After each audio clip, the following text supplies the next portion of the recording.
What inspired you to start your channel, and what is the hardest thing you ever edited? That's a great question, Tanisha. Thanks for asking me this a year and a half ago when I was trying to do a Q&A and never did the video until now. Let's continue. So the first question, obviously, is what inspired me to start this YouTube channel? So the inspiration that I got to start this channel was to get practice in production, more practice than I was on an old YouTube channel. I wanted to start getting more movie quality shots and telling better visual stories. That's what started the inspiration for this YouTube channel. Now the second question is, what is the hardest thing you've ever edited?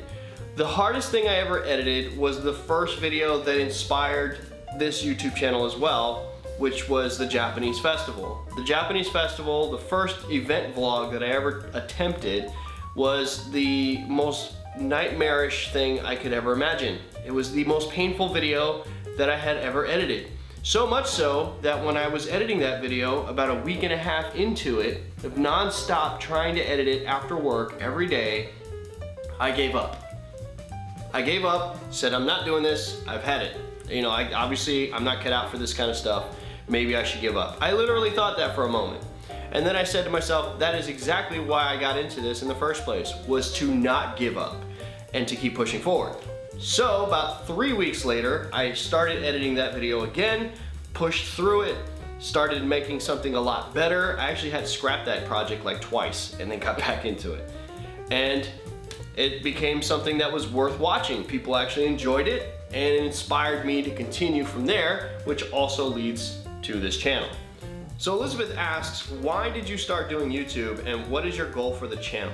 I started YouTube in 2005 on another channel. That channel is a bunch of skits that I did a long time ago before YouTube even existed.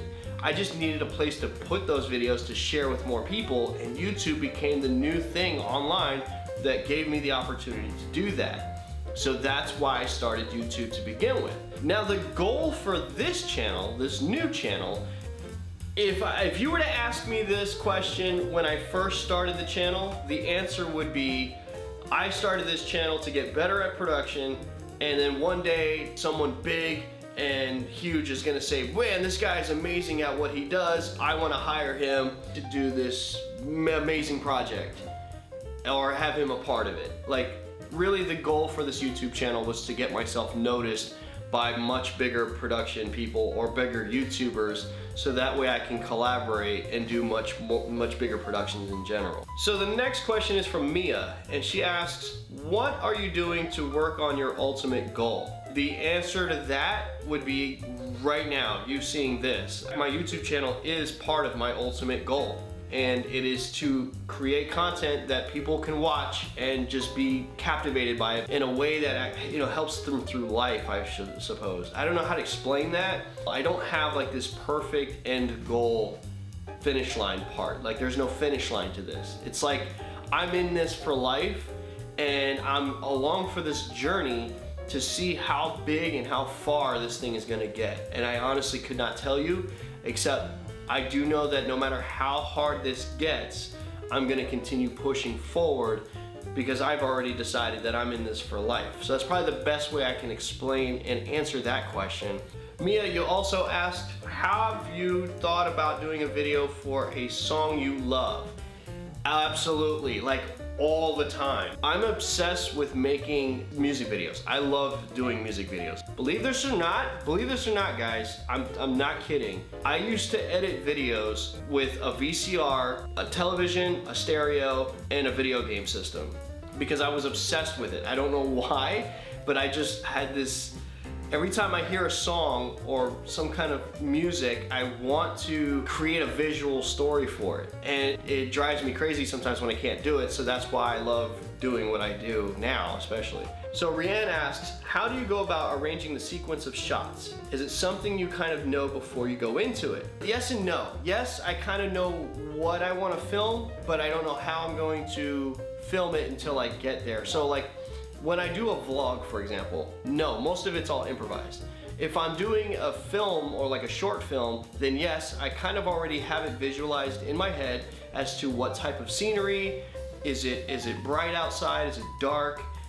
Is there a dingy look? You know, what, like when I visualize that, then I kind of know where to film those things. So yes, I kind of know that ahead of time in a way, but in other cases, like a vlog, no. I just literally put my camera in some direction, especially on myself even, and just kind of work with it from there. It's very improvised when it comes to vlogs. I don't know how some of these guys can script some of their vlogs. It's like, I don't know, it's weird. It's like scripted reality TV. It just doesn't make sense. But it works for some people, so whatever.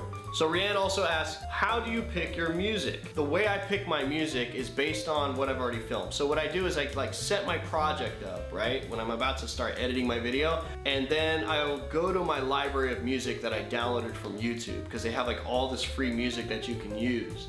So I go through all these different files and I pick a general genre. And based on the genre is when I start going through the songs and I start visualizing what I've shot.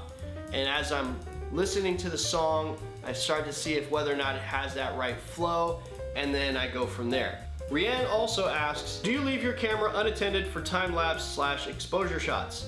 No, just no. Well, that's pretty much it, guys. So I'm just gonna go ahead and close this out because there's no point in continuing this video since I've already answered a bunch of questions, right? That was the whole point of Q&A. You ask questions, I give answers, and that's all that happens. So we'll just wait till we see what happens on this channel later. If you guys haven't already subscribed, you might want to do that now because I'm about to close it. Bye. Taking my sweet time. This is so awkward. I can't believe you guys are still watching this. You're still, like, there's nothing on the screen right now and you're still watching. Like, why are you doing that? Okay, that's it. It's done. Just because you can hear me now doesn't mean that you need to stay on this video. You should already have been gone and doing something with your life. Why are you still here? Okay, bye guys.